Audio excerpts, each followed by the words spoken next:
இன்றைக்கி காலையில் நம்ம அரசு சார்பில் 5000 ரூபாய் உங்கள் அக்கௌண்ட்டுக்கு வந்திருக்கோம்.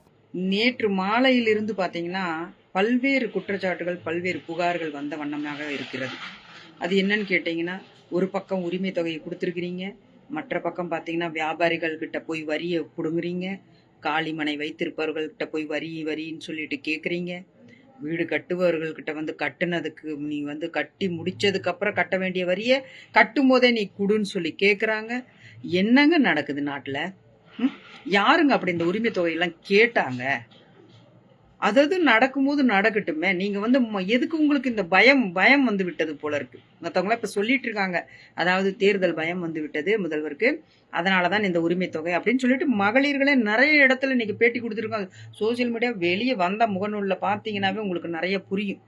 அதாவது எதுக்காக இந்த வரி பணத்தை வந்து நீங்க வந்து எல்லார்கிட்டையும் போய் எப்படி வந்து ஜபர்தஸ்தா, அதாவது வற்புறுத்தி புடுங்குறாங்க. நேற்று சென்னையில பாருங்க, வலசரவாக்க பகுதியில தமிழ்நாடு வியாபாரிகள் சங்க தலைவர் வந்து உட்காந்துருக்காரு, ரோட்ல உட்காந்துருக்காரு. கேட்டா எங்க கிட்ட வந்து அடாவடியா 10,000 ரூபாய் கொடுங்கன்னு சொல்லிட்டு கேக்குறாங்க. எதுக்காக கொடுக்கணும்? நாங்க எல்லாம் கரெக்டா வரி செலுத்தி இருக்கிறோம், நாங்க வந்துட்டு எல்லாமே வந்துட்டு இது லைசன்ஸ் வச்சிருக்கோம், நாங்க நல்லா வந்து கடை நடத்திருக்கோம்.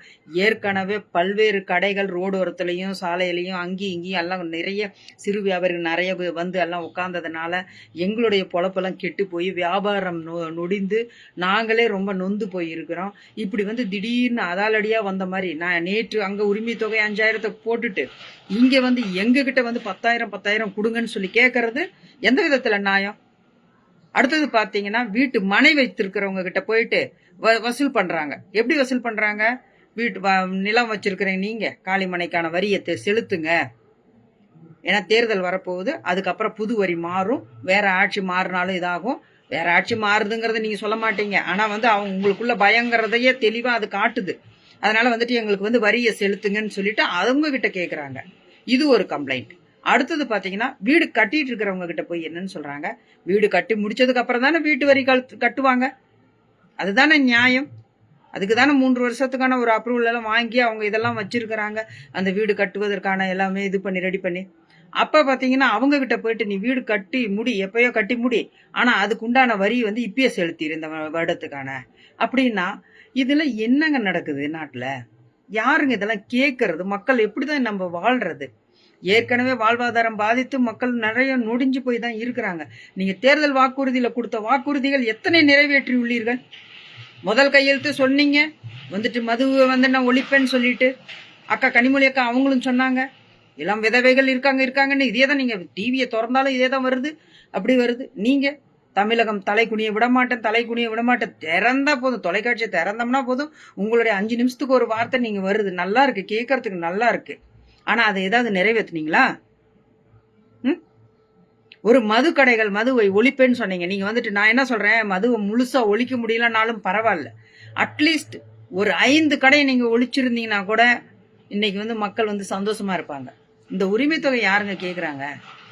நீங்க கொடுத்தீங்க, மக்கள் வாங்குவாங்க, மகளிர் வாங்குவாங்க, அது இயல்பு. ஏன்னு கேட்டீங்கன்னா, இன்னைக்கு அவங்களுக்கு தேவைகள் இருக்கு. நான் மகளிரையோ மக்களையோ நான் குறை சொல்ல மாட்டேன்.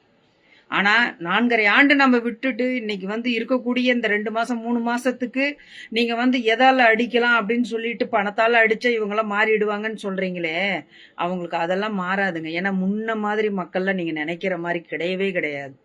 இது என்னோட பங்கு. அதாவது என்ன, கரண்ட் பில் 400 ரூபாய் கட்டிட்டு இருந்தவன் இன்னைக்கு 2000 ரூபாய் கட்டுறான், 4000 ரூபாய் கட்டுறாங்க.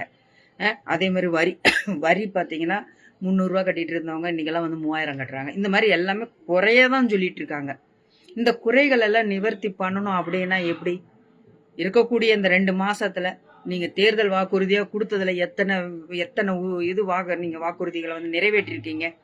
கணக்கு எடுத்து சொல்லுங்களேன் பார்க்கலாம்.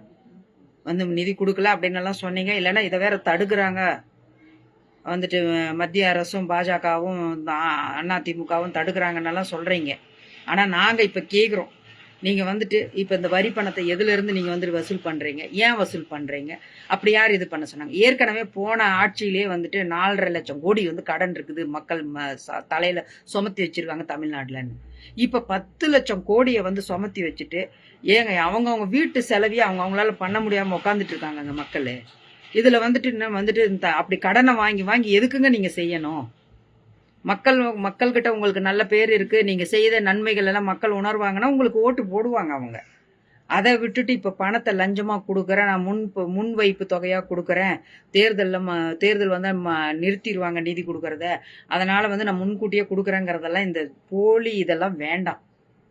தமிழகம் தலை குனிந்து இருக்கிறது, ஏற்கனவே மதுவாலையும் இருக்கிறது, மக்கள் ஆட்சி இல்லைங்கிறதுனாலையும் இருக்கு. அதை புரிஞ்சுக்கோங்க. இந்த இருக்கக்கூடிய குறுகிய காலத்துல நீங்க மக்களுக்கு செய்ய வேண்டிய சில நல்ல விஷயங்களை, நீங்க கொடுத்த வாக்குறுதிகளை நிறைவேற்றி மக்களிடம் ஒரு நல்ல பேரும் நல்ல முதல்வர் என்கிற பேரையும் வாங்குங்க. மக்கள் ஆட்சியாக இருக்கட்டும். தமிழகம் தலை நிமிர கொஞ்சமாவது நீங்க விடுங்க. தலையை குனிய விட மாட்டேன்னு சொல்றதை விட தலை நிமிர விடுங்கன்றது தான் என் ஒட்டுமொத்த மக்களின் குரலாக நான் பேசிக்கொண்டு இருக்கிறேன்.